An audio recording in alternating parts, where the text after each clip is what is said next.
Did you ever dream of flying? Remember when you could blur the line between fantasy and reality?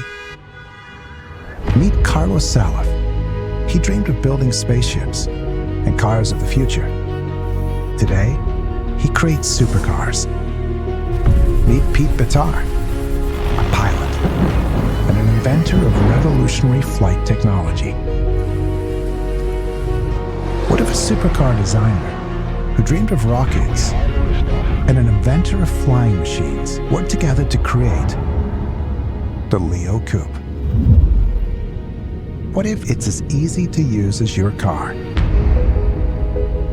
but you can cruise at over 200 miles an hour, and it can land on a charging pad just about anywhere? What if the dream was already real?